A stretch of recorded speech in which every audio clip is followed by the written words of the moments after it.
Marilah.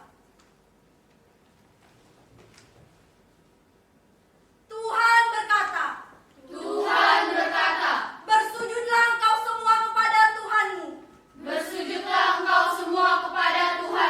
Zat agung yang menciptakanmu. Dan yang kepadanya engkau semua harus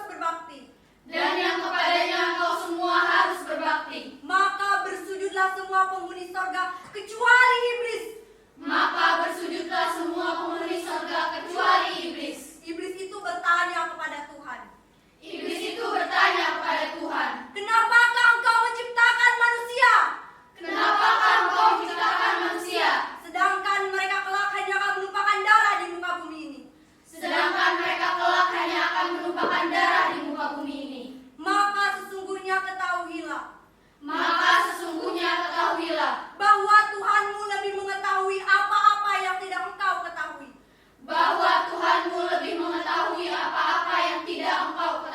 Para iblis itu dilaknat dan menjadi penghuni dari kerak neraka jahanam.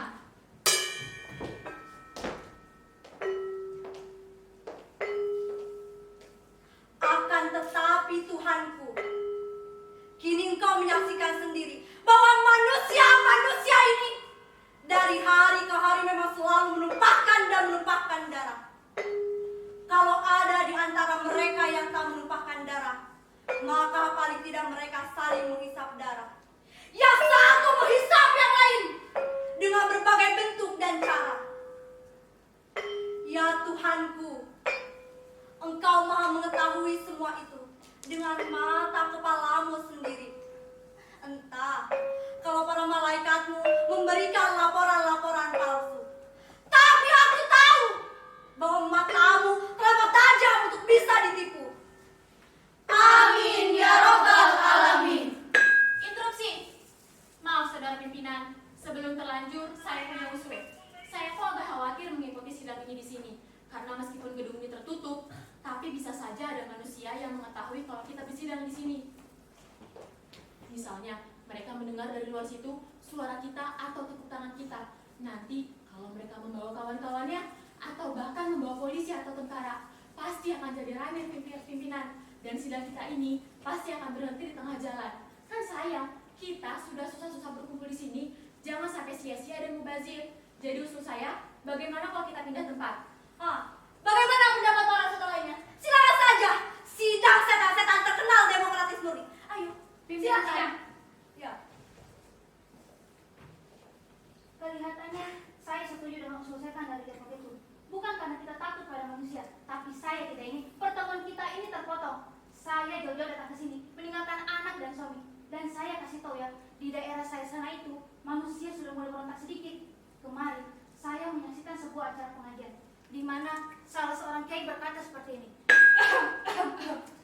Saudara-saudara, kesalahan manusia pada umumnya ialah menganggap bahwa setan itu berwajah buruk, seram, mata melotot, gigi panjang-panjang, tubuh besar kumal, dan kuku yang panjang-panjang, serta dengan tingkah laku yang seram-seram, pencilakan, suka mengeram, dan tertawa berlebihan.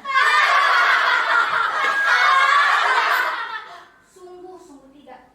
Setan itu juga baik-baik seperti kita, halus, lembut, klimis, bersihan, rajin merawat tubuh, rajin sisiran, senang berpakaian necis, bahkan banyak juga yang berkacamata. Yang lebih penting lagi ialah bahwa setan itu umumnya lebih pintar dari kita, lebih intelek, IQ-nya relatif lebih tinggi dari manusia. Ilmu strateginya juga bukan main hebatnya. Bahkan di dalam kehidupannya mereka punya sistem-sistem yang matang. Setan-setan itu bukan berpakaian buruk dan kumal, mereka juga suka pakai jas lengkap, bahkan berdasi dan berpeci. Ada yang pakai baju batik, pakai piyama, pakai kimono, pakai surja, dan lain-lain. Mereka juga punya promo-promo ulung. Perlu diketahui juga bahwa tipe fisik setan itu gak jauh berbeda dengan manusia. Sebagai sama-sama penghuni surga, dulu itu Tuhan hanya berbeda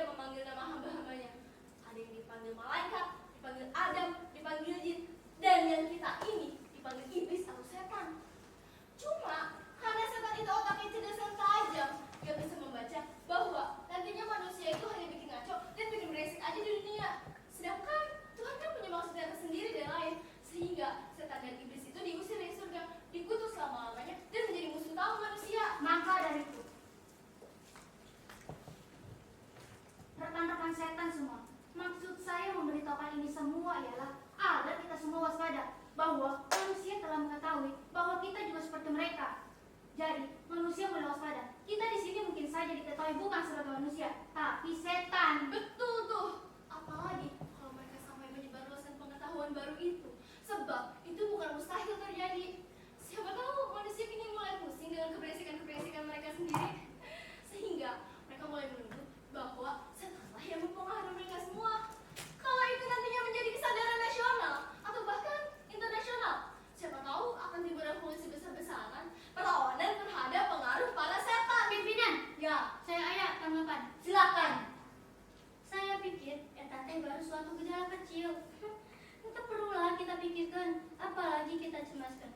Eta hanyalah seperti kecil dari lautan yang luas. Ntar dulu. Ada keberatan? Ayah punya pertanyaan buat setan dari Ancol nih. Silakan. Pengajian yang lu ceritakan tadi itu levelnya nasional apa regional? Apa tingkat kecamatan? Apa tingkat RT RW? Halo. Siapa tahu sudah disebarkan atau dilaporkan ke majelis ulama atau bahkan dewan gereja. Ini kan Jakarta. Bagaimana petugas intel di Masjid Ulama atau Dewan Gereja? Apakah sudah ada informasi yang jelas?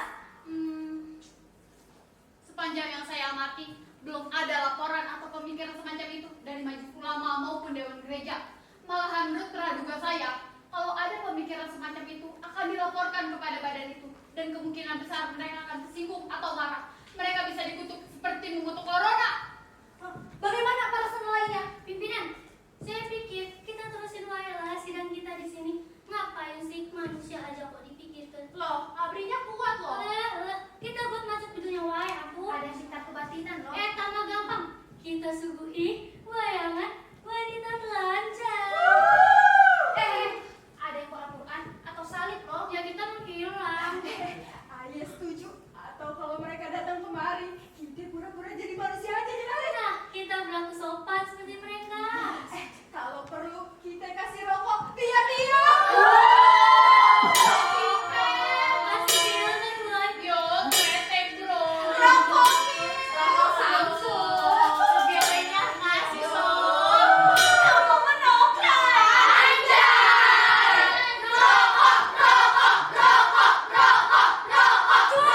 Cukup para setan sekalian. Hendaknya kita jangan bersaut-sautan berkepanjangan. Jangan seperti manusia. Nanti bisa turun merah. Sudah cukup. Tadi kan pada bilang bahwa kita jangan menyanyiakan sidang ini. Tapi sekarang kok malah cuat-cuat minta rokok seperti seniman. Lekat di tektokan demokratis. Demokrasi setan berbeda dengan demokrasi manusia. Demokrasi setan bukan demokrasi bingung, melainkan demokrasi yang cerdas dan efektif. Saudara-saudara ini nampaknya terlalu banyak bergaul dengan manusia-manusia bodoh itu, sehingga keluaran bodoh. Ini dekadesi namanya. Saudara-saudara, pertahankan garis kebudayaan kita yang tinggi. Kita kan sudah menangnya sembilan atas manusia. Nah, aku yang perlu dirisaukan.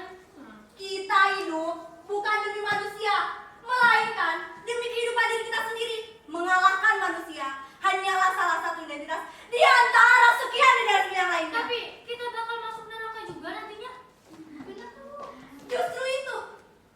Justru itu. Dengar ya. Kalau misalnya kita surganya di sini, kita harus membangun. Nanti kalau pembangunan kita berhasil, tetapi Tuhan akan tetap memasukkan kita ke dalam neraka seperti sumpahnya. Maka itu berarti hutang-hutang kita atas Tuhan. Pimpinan, saya lihat saudara mau berbicara panjang terus. Saya kira kita harus memutuskan apa yang tadi kita perdebatkan. Apakah kita teruskan sidang di sini atau tidak? Saya kira melihat akhir perdebatan kita tadi, pada umumnya setuju bahwa sidang diteruskan di sini. Marilah kita organisir secara resmi sidang ini. Bagaimana kalau akhir pembicaraan kita tadi kita anggap sudah masuk ke dalam sidang pembicaraan kita ini? Saya kira itulah salah satu contoh dari demokrasi yang cerdas dan efektif. Jadi, ayo ini!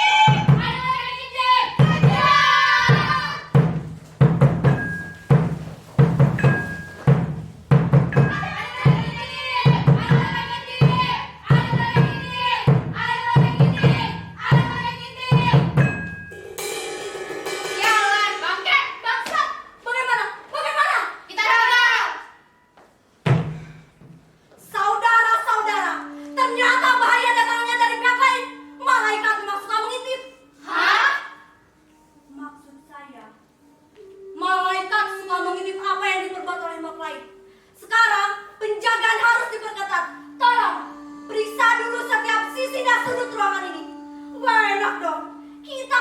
malah melintip.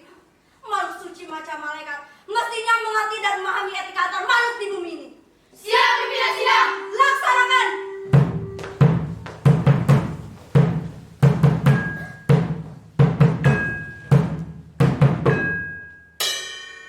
Bagaimana para setan? Apakah sudah aman? Pimpinan sidang, bagaimana kalau kita pasang papan pengumuman? Don't disturb, gitu. Atau dilarang masuk kecuali anjing. Gak usah, biasa aja.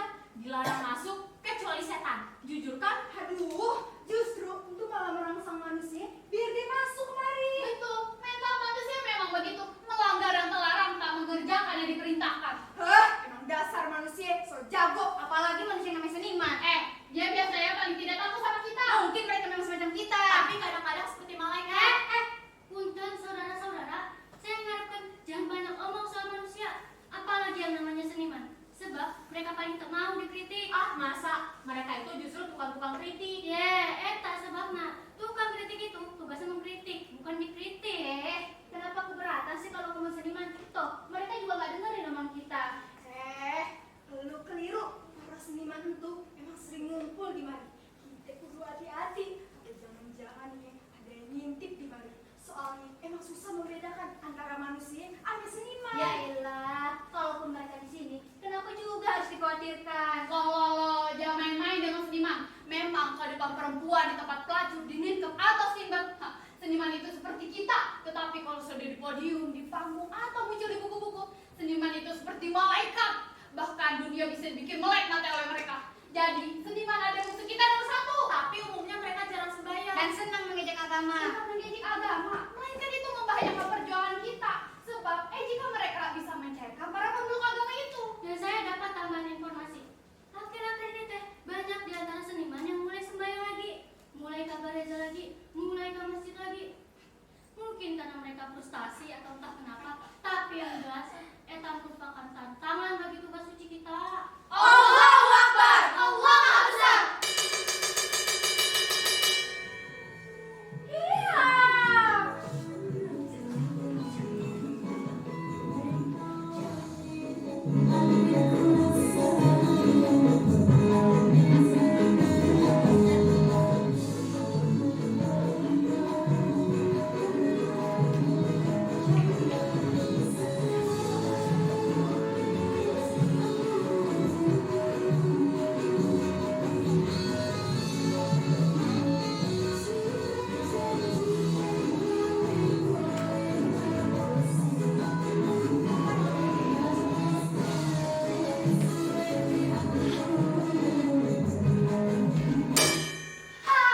Kawan-kawan, nggak salah lagi.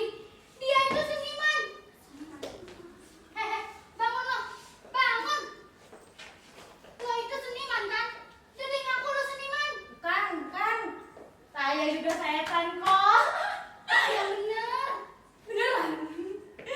Demi Tuhan. Demi Tuhan, demi Alek dah.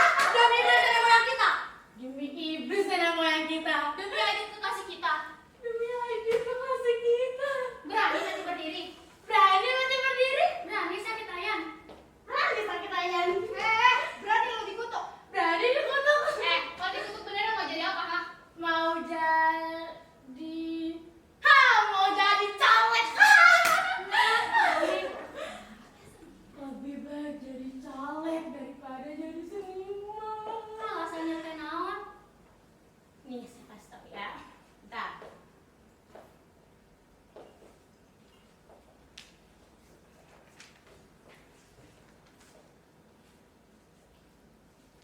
Karena saya tahu betul kehidupan mereka.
seharusnya praktikot oleh segenap rakyat. Dunia seniman lebih serem dari dunia politik, dunia setan, dunia kita. Daripada dunia ekonomi yang paling menarik pun, daripada dunia harga yang melambung, daripada dunia perterakan dan kelaparan.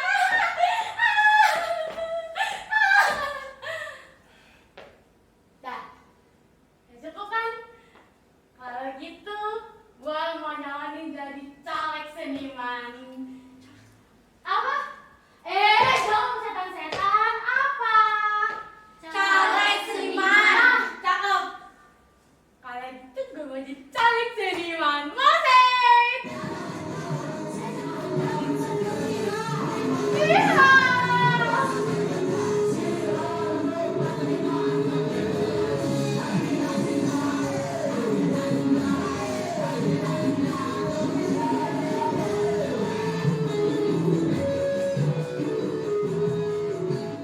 Hei para setan, memang ada caleg seniman? Nggak tahu.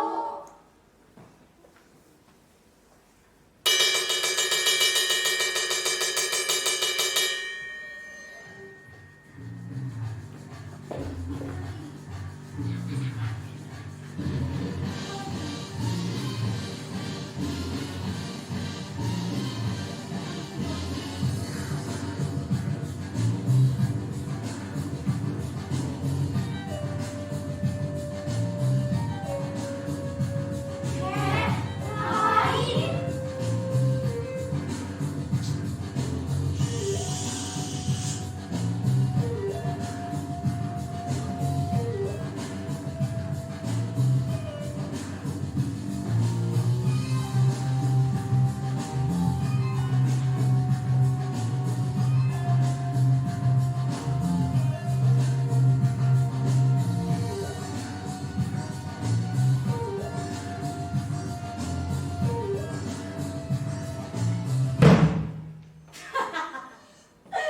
Maaf Bapak Ibu setan sekalian, saya datang terlambat karena harus mengerjakan tugas kesucian kita. Dan juga maafkan saya datang secara inkonstitusional. Saya ketasal Tatar. Habis di semua pintu-pintu resmi itu banyak penjaga bersenjata, kurang bersifat ramah. Saya nggak tahu ya kayak gitu kenapa. Tapi aku kira kalau Maaf penjaga pimpinan, saya datang terlambat ke persidangan ini. Gara-gara dia, si Latte. Saya datang terlambat. harap dimaklumi bahwa tadi ada beberapa malaikat yang memasuki ruangan ini. Tapi di samping itu, kami bersepakat bahwa jangan sampai ada manusia yang memasuki ruangan ini. Tapi, kalau penjagaan terlalu ketat seperti itu hanya menunjukkan bahwa kita itu pengecut. Itu yang pertama. Yang kedua, seakan-akan kita sedang menutup-nutupi kesalahan kita. Memangnya apa kesalahan kita? Kita itu tidak pernah korupsi dalam bentuk apapun. Kita cuma sekedar menjalankan tugas keterangan kita apa adanya. Tapi kita memerlukan ketertiban dan keamanan. Gak usah pakai nama-nama segala.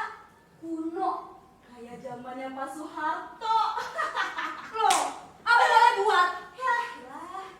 Dengar ya, manusia itu paling jauh mengutuk atau tidak demonstrasi. Dan lebih daripada itu. Interupsi pimpinan. Saya harap pimpinan segera bertindak tegas saja. Kita berdua ini datang terlambat. Dan saya ingin menegaskan lagi, saya ini terlambat gara-gara dia, si Lapet. Sehingga tidak mendengar beberapa laporan dari kawan kita. Dan saya punya usul. Sebaiknya kita berdua segera duduk saja di tempat yang sudah disediakan. Dan kau juga, dengarkan dulu apa yang terjadi, baru ngomong. Bukan mental setan untuk banyak ngomong atau tanpa mengetahui situasi yang selengkapnya. Setan bukanlah manusia. Hehe, setan-setan semua. Memangnya kenapa? Hah? Kenapa? Kenapa jadi tegang kayak gini? Kenapa nada rekan kita yang satu itu penuh dengan kegelisahan? Sejak kapan kita para setan kehilangan dari kehidupan? Ini itu bukan soal kekhawatiran atau nyali militan, tetapi ini itu soal kehati-hatian dan perhitungan. Inilah tipe setan berjiwa mapan. Gak tau puas, gak punya tantangan. Siapa bilang? Saya rasa kita semua telah mengakui bahwa kita para setan telah mencapai kemenangan yang direnggut-renggut. Udah jangan banyak ngomong. Kita ini udah terlambat. Ayo cepet duduk. Tahu cepet duduk deh. Iya, cepetan duduk. Pimpinan, memangnya sidang ini adalah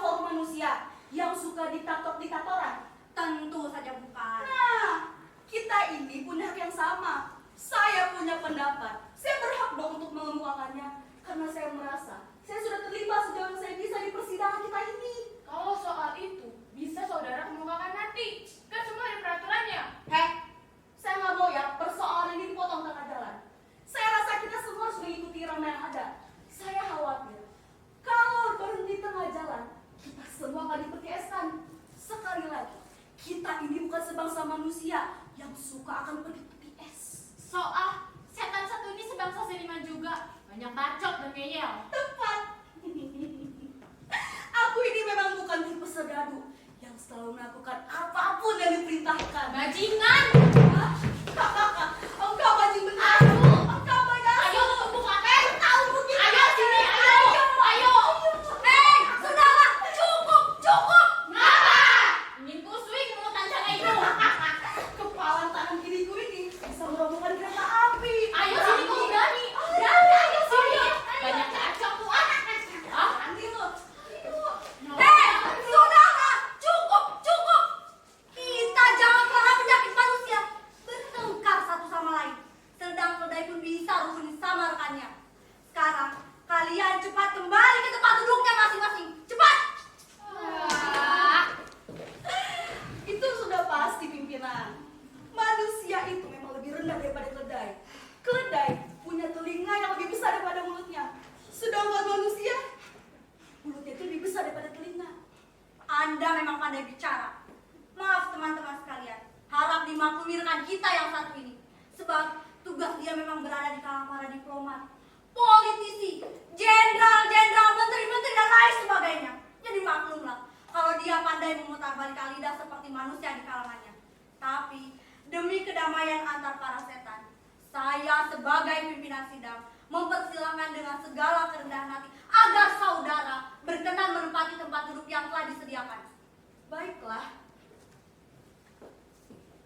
Kalau memang kedamaian harus dijaga dengan menutup mulut. Bukan menutup mulut. Anda tetap punya hak untuk bicara, tapi dalam forum resmi. Loh, memangnya sidang ini bukan forum resmi? Maksud saya, dalam kesempatan resmi. Itulah penyakit manusia. Saudara pimpinan sudah terlarang. Baiklah, sekarang saudara mau apa? Wah, itu pertanyaan militer. Setan betul memang. Jadi apa yang saudara kehendaki? Saudara pimpinan pura-pura tidak tahu. Baiklah, saya kasih tahu ya. Yang saya kehendaki itu ialah kencing. Setan baru memang. Maklumlah, lingkungannya memang siting-siting juga. Ada baiknya dia kita pindah tugasnya ke lapor-lapor saja supaya ada penyegaran sedikit. Dia ngurus politik terus jadi gundutan gila.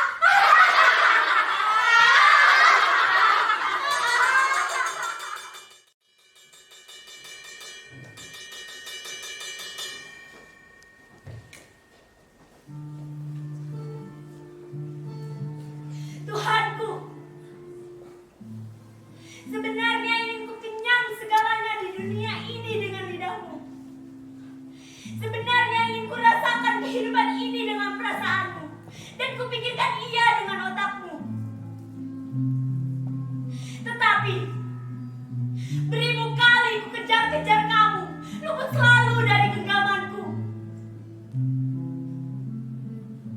Tuhanku, ku cari kau di antara tumpukan kertas-kertas tugasku, di antara buku agenda harian dan schedule tahunan, di antara rak-rak buku, dalam elus tangan dan tangis suamiku, di balik tawa riang dan ripat telanjang anak-anakku, di antara senapan-senapan yang mengancam, di antara masa depan yang mencemaskan, dan di antara jejalan-jejalan kemunafikanku sendiri.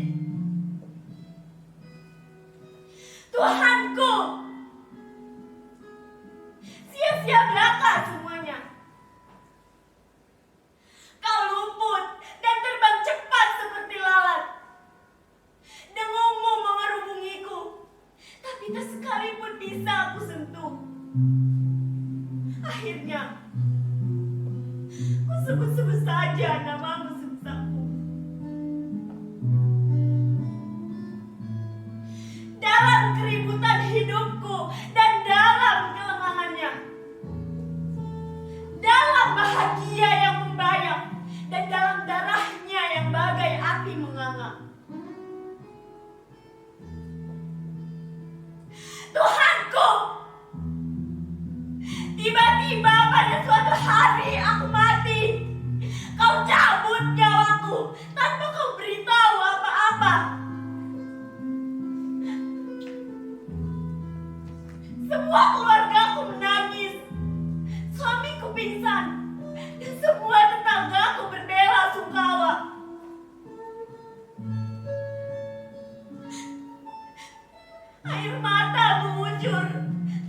aku tak tahu sebab dan kenapa tubuhku diusung ke kuburan yang sunyi.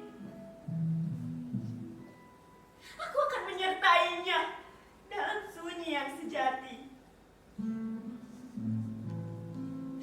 Aku akan dikuburkan, diazani, dan didoakan. Tanpa ku tahu apa yang bakal kau katakan. Aku akan menyaksikannya sambil nangkring di dahan pohon kamboja. Di nisan sudah dituliskan Susri Soekarji, Jenderal Bintang 3, wafat pada tanggal sekian, bulan sekian, dan tahun sekian. Telah mati karena apa? Baiklah Tuhan, aku akan dikenakan dalam selubung rahasia.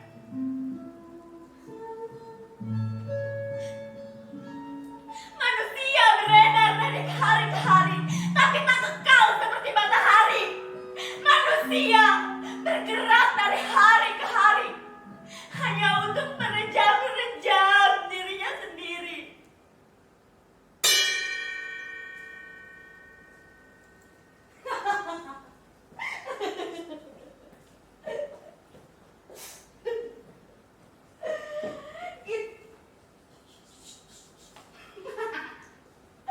Itulah tragedi manusia. Salah satu dari tragedi besar yang lainnya.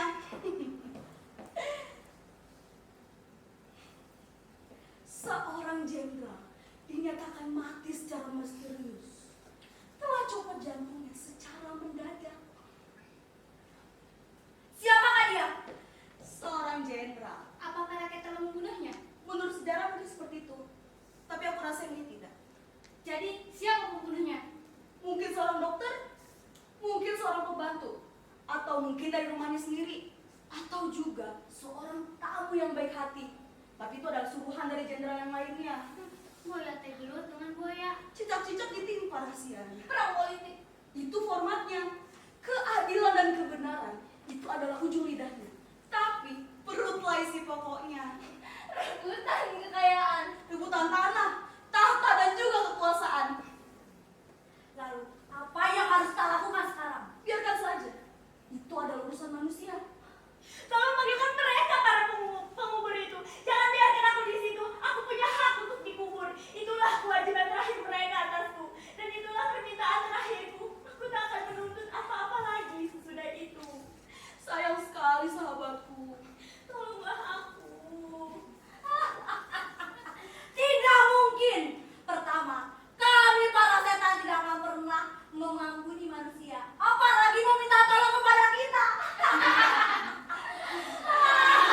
Dan kedua, kami tidak mau nanti manusia-manusia itu memasuki ruangan ini. Tolonglah aku. Tenangkan jiwaku. Kenapa bukan Tuhan yang menenangkan jiwamu? Aku tak tahu ya di mana. Aku pun tak yakin ia sudi untuk menjawabnya. Engkau tak yakin dan engkau mati dalam ketidakyakinanmu. Jangan datang. Itu bukan pekerjaanmu. Tolong sajalah aku. Sayang sekali sahabatku, kita tidak bisa menolong. Kami ini hanya akan menyisikan mayatmu supaya tidak mengganggu para gangguan kami. Dan kini kau, alamilah sendiri dari hasil kehidupanmu bersama manusia-manusia lain. Kini kau telah dilenyapkan dan mereka berlari meninggalkan dirimu. Sedangkan meninggalkan nasib saudara-saudara mereka yang masih hidup saja, mereka biasa melakukannya. Maafkan sahabatku, tetapi terimalah dengan jantan segala apapun yang menjadi hasil dari kehidupan kalian sendiri. Tentu saudaraku, sepertinya kita harus segera memindahkan mayat ini agar tidak mengganjal dalam situasi pertemuan kita ini.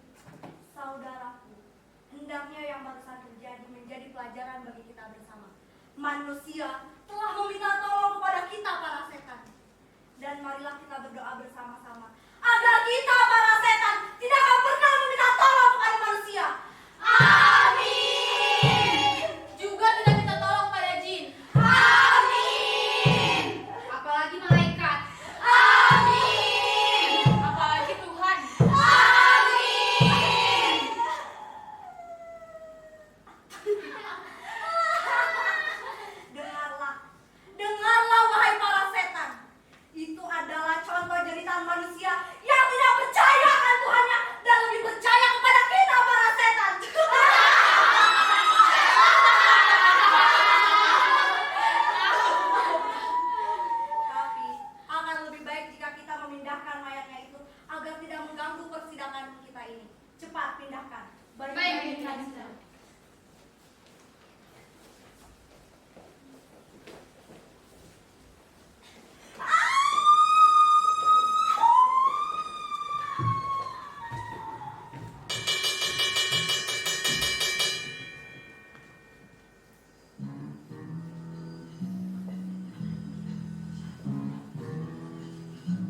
Takut.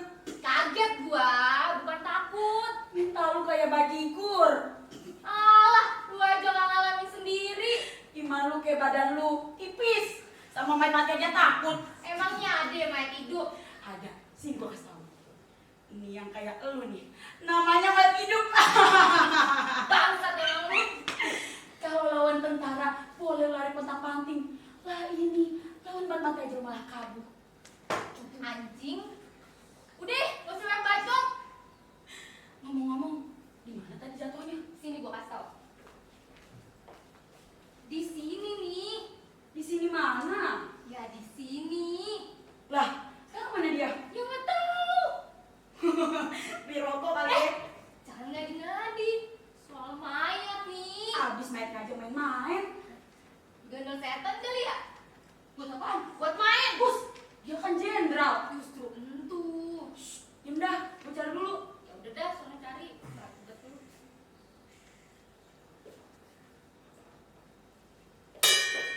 Gimana sih tadi jatuhnya? Ya kan gua kata tadi di sini.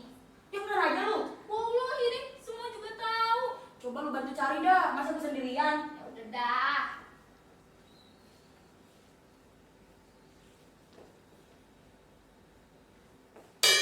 Ini mesti pakai musik nih. Loh, kok aneh? Cara tradisional, tapi abad manjur. Apaan tuh? Sini gua kasih tahu.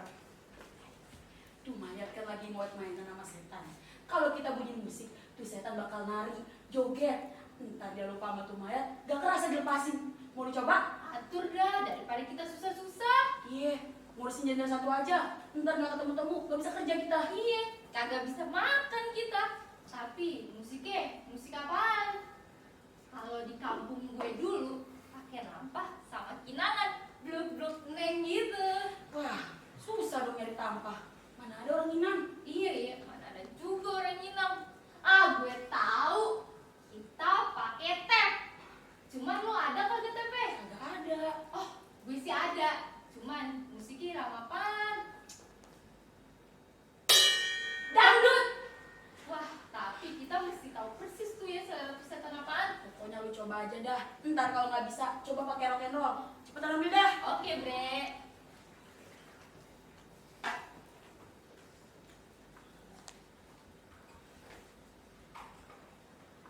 Bre, gue udah dapet nih Bre, Bre. Udah ada kaset dangdutnya juga. Mau langsung disetel kagak nih? Gas dah. Oke, Bre. Nyala lu? Udah nyala dia. Sambil cari-cari ya. Oke. Ini setan bakal seneng didengarnya nih. Iya, pasti.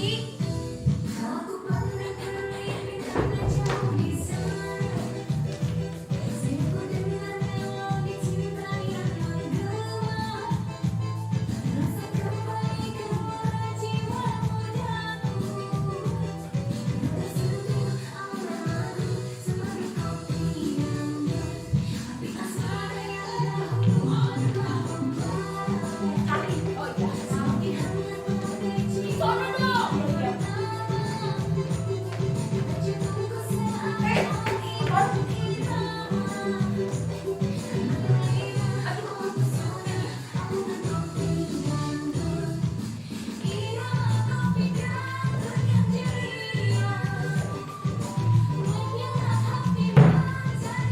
Anjing, ini dia nih mayatnya. Mana? Aduh. Ribet banget.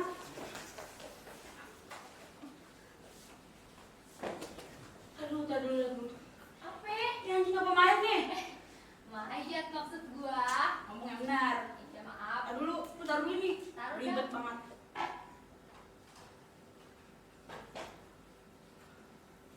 Apa? Oh iya, Bre. Oh, apa goblok? Ah. Apa lagi? Tapi gue belum puas tadi jogetnya. Ya elah lu. Mau ngapain terus? Ini mayat mau kita kuburin apa kita ajak dangdutan? Kuburin lah goblok. Tapi habis kita kuburin, kita dangdutan ya. Oke dah. Ayo dah. Ayo dah. Tar dulu. Apa lagi? Itu cangkul gua sama tep lu ketinggalan. Oh iya. Ayo temenin gua. Aduh.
sehabis menghisap darah rakyatnya, sehabis mengambil uang negara, sehabis membangun perusahaan di mana-mana, sehabis makan minum perempuan, sehabis membunuh puluhan orang, pada matinya ia berteriak protes.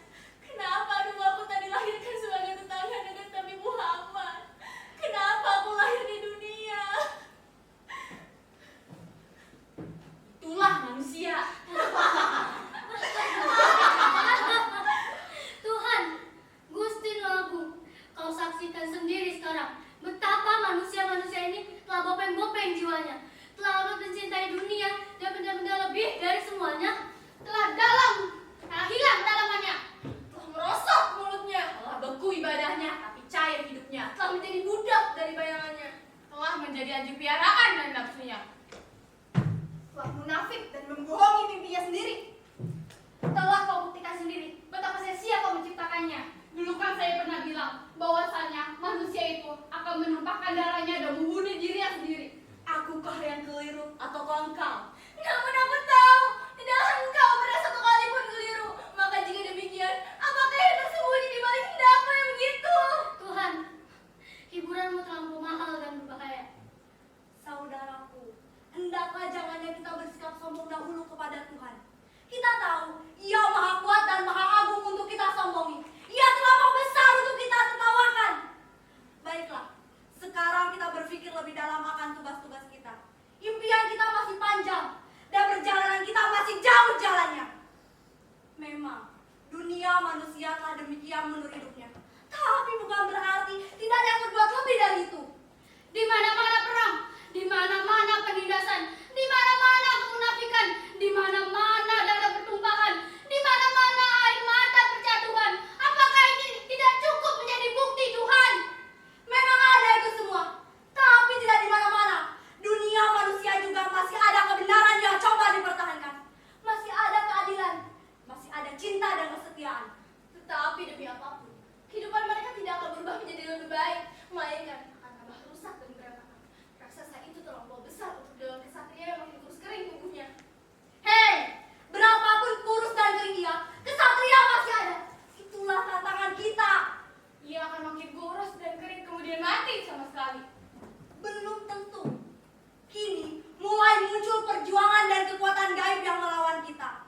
Kita para setan memang telah berada dalam hampir setiap jiwa orang, tapi tidak semua. Kini mulai muncul manusia-manusia yang berubah, merusak nasibnya sejati. Dan kini mulai muncul pribadi-pribadi yang sungguh dengan Tuhan di belakangnya. Tapi kita tak usah khawatir dengan itu semua. Tapi bola mata yang bersinar, yang menatap bulat-bulat ke arah satu titik Tuhan, itulah yang tak bisa kita lawan. Sebab Tuhan sendiri yang berada dalam bola berbinar itu. Aku tidak percaya tentang bola mata berbinar itu, tetapi aku untuk percaya kalau itu ada pada manusia. Kehidupan mereka kini telah menjadi buih yang akan segera dilenyapkan oleh sang pencipta. Kehidupan mereka telah terlalu ringkih dan menyakitkan, tak ada obat yang mampu mengobatinya.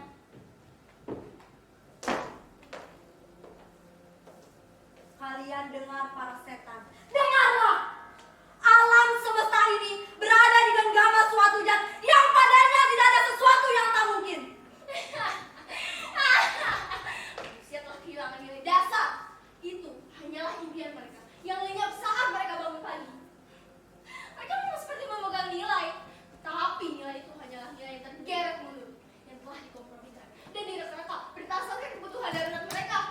Tapi Tuhan senantiasa mengatakan bahwa Dia akan memberikan cahaya kepada siapapun yang dikehendakinya. Tetapi Tuhan, manusia itu telah dianugerahi segalanya, mulai dari nafas, mulut, akal sampai kepekaan lainnya. Tetapi Tuhan tidak akan merubahnya kecuali manusia itu sendiri yang ingin merubahnya. Hei, wahai setan, dengarlah. Kini mulai muncul manusia yang berusaha merubah nasibnya secara sejati. Sama terlalu sedikit untuk kita cemaskan. Kamu, wahai anak kecil setan mungil, dengarkan baik-baik bahwa Tuhan akan berbuat apa saja pun yang Dia inginkan. Sebab itu hak Dia sepenuhnya. Tuhan tidak akan ingkar janji. Ia tidak akan begitu saja mengangkat manusia tanpa usaha manusia itu sendiri mengangkat dirinya. Tapi Tuhan bisa berbuat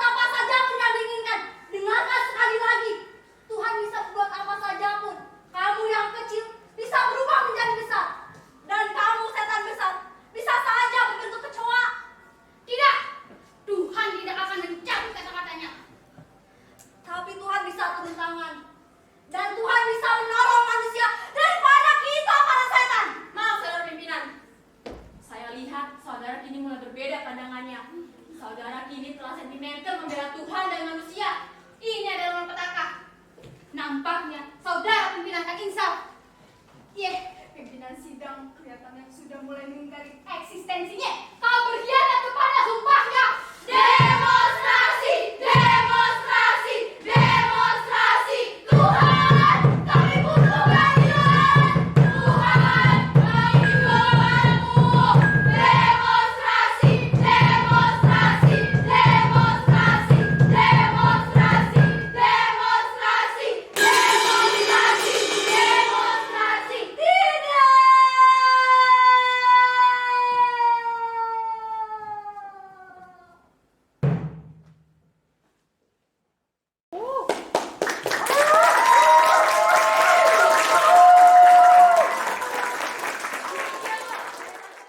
Ipa sebagai pimpinan sidang, Lona sebagai setan milenial.